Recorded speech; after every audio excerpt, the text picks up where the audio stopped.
के द्वारा होती ही रहती है।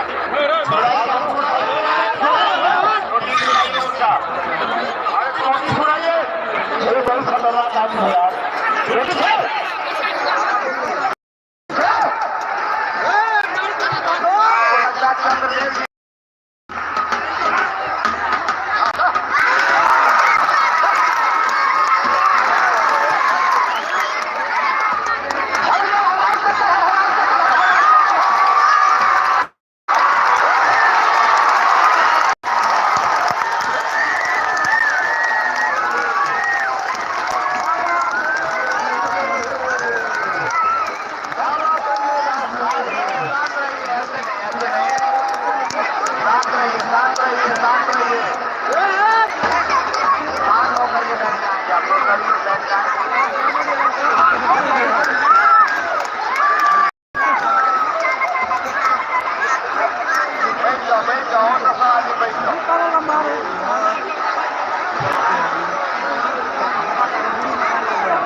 भीड़ में चलो भाई